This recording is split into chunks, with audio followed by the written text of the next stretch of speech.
54 या वर्धापन दिनाच्या निमित्ताने आपण जमलेले आपल्या कुटुंबाचे प्रमुख मुख्याधिकारी साहेब पण आहेत, आपण सदस्य पण आहोत. नगर परिषदेचे जसं शेवाळ्यांनी सांगितलं, माझा 2 पिढ्यांचा संबंध आहे. वडील माझे नगर परिषद मध्येच होते, त्यांची साधारण 30 वर्ष सर्व्हिस आणि मी 33 वर्ष चालू आहे माझं. आणि नगर परिषदेला 69 वर्ष पूर्ण झाले. जवळपास अख्खा कालावधीच एक प्रकारे मातृसंस्था आहे आमच्या कुटुंबाची, अशी भावना माझ्या मनात आहे. नगर परिषदेचा म्हणजे ग्रामपंचायतीचं रूपांतर नगर परिषदेमध्ये झालं. नगर परिषदेचं आजचं जर कामकाज पाहिलं तर नवीन माणसाला क वर्ग नगरपालिका आहे असं काही वाटत नाही. म्हणजे आपल्या कार्यालयाची परिस्थिती म्हणा किंवा गावाची स्थिती म्हणा, जोपर्यंत कळत नाही की लोकसंख्या इतकी कमी आहे तोपर्यंत छोटी नगर परिषद आहे असं वाटत नाही. दुसऱ्या माणसाला उदाहरणार्थ आता दिनेश कचरे आहेत तिथे, त्यांच्याकडे पाहुणे आले कोणी त्यांच्या संध्याकाळी त्यांच्या 3ऱ्या मजल्यावर जाऊन सहज ते गप्पा मारत होते आणि गावाकडे ते नजर टाकली त्यांनी. तो लखलखाट पाहून त्यांनी एक सहज व्यक्त केली की नगरपालिका क वर्ग आहे का तुमची? महापालिकेत सुद्धा अशा प्रकारचं दिसत नाही बा. अशा छोट्या छोट्या कृतीतून आणि सुरुवातीपासून नगर परिषदेचं कामकाज असं ज्याला आपण म्हणतो लाईन दोरीत होतं. त्यामुळे विकासाची निश्चित दिशा मग ती राजकीय लोकांची असेल, प्रशासकीय लोकांची असेल, सगळ्यांनी हे आपलं काम आहे, आपलं घरचं काम आहे या दिशेने केल्यामुळे आज आपल्याला स्थिती चांगली पाहायला मिळते. एक उदाहरण द्यायचं ठरलं की आधी रॉकेट टाकून दिवे लावले जायचे. त्याच्याकडे ते 2 पोस्ट होते आपल्याकडे, बत्तीवाला म्हणायचे त्याला. राजवाड्यातले एक व्यक्ती होते आणि एक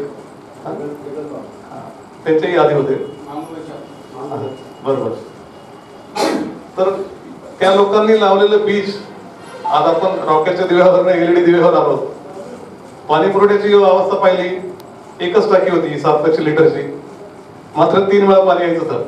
म्हणजे मला लहानपण आठवतं, दुपारी 1 वाजता पुन्हा पाणी यायचं आणि उन्हाळ्याच्या दिवसात नळाखालीच आंघोळ वगैरे लहान मुलं सगळे करायचे.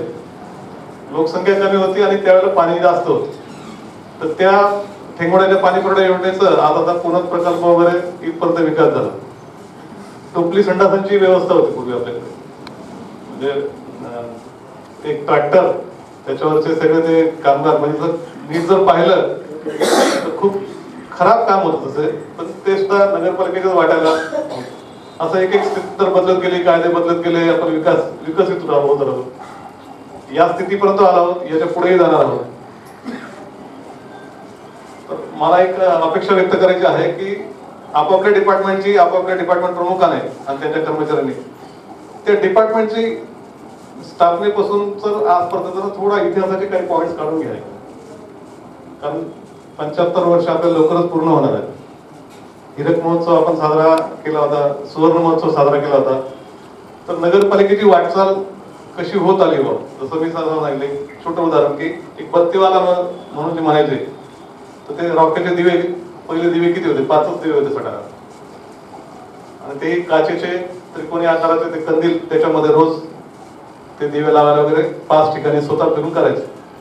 तर हा जो विकास आहे नगर परिषदेचा, नवीन लोक येतात, माहीत नसतं, तर एक आपण आपली नगरपालिकेची वाटचाल सारखं असं सगळ्यांनी जर इतिहास गोळा केला, आपण तो संकलित करू आणि थोडं जतन करू त्याचं की टाइम टू टाइम आपल्याला ते कामात येईल.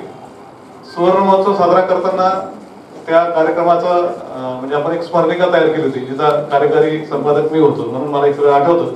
त्यावेळेला ज्या अडचणी आल्या होत्या की माजी मुख्याधिकारी, माजी नगराध्यक्ष यांचे फोटो सुद्धा उपलब्ध होते आणि का मोबाईलचा नव्हता फोटो पाहण्यासाठी, माणूस पाठवावा लागायचा. आता ते मुख्याधिकारी कुठे आहेत, मग ते या ठिकाणी जातात, त्यांचा पत्ता माहित नाही, म्हणजे या गावाला जातो, मग इथून स्पेशल माणूस पाठवायचा, त्याने ते शोधायचे तिथल्या मुख्याधिकारी. असे बरेच आम्ही मिळवले, काही नाहीच मिळाले. शेवटी त्यांची फक्त चौकट टाकून नाव टाकून ठेवले.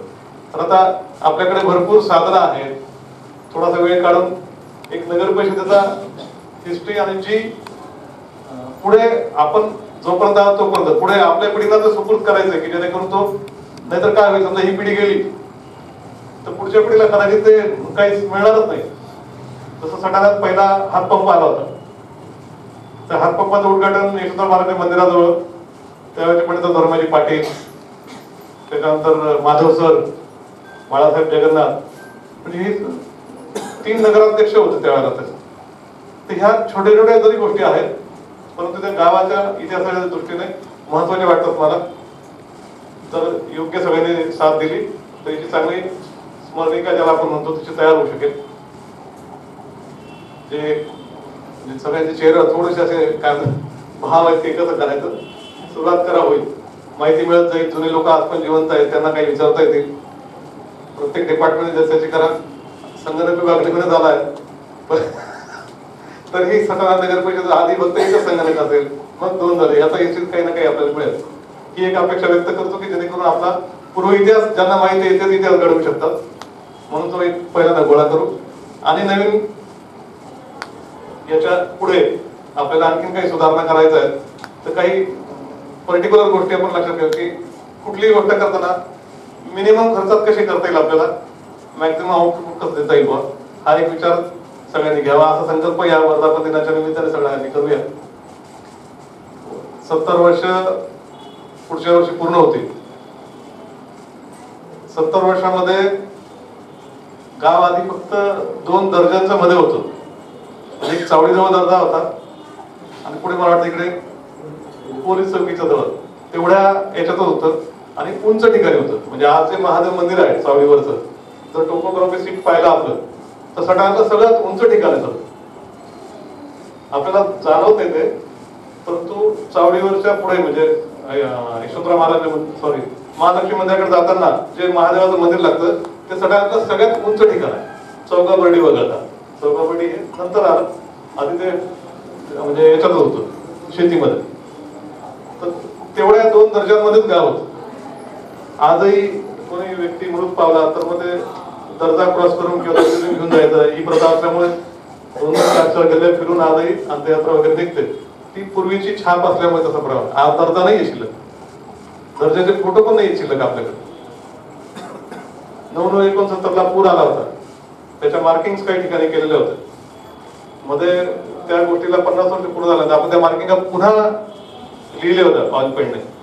तिची फ्लड झोन जिथपर्यंत आलं होतं पाणी आणि तारीख पण टाकली होती.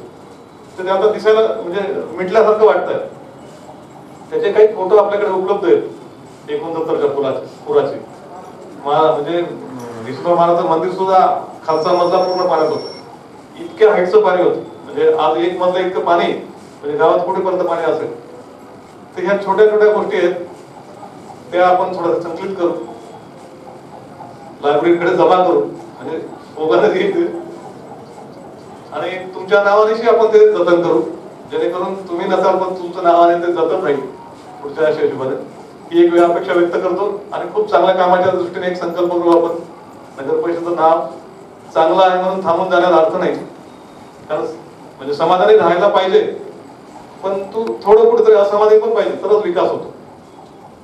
असं आपण सगळ्यांनी मिळून एक प्रयत्न करूया की आपल्याला आणखीन हे नाव उंचवायचं आहे. सगळ्यांना वर्धापन दिनाच्या खूप शुभेच्छा. धन्यवाद.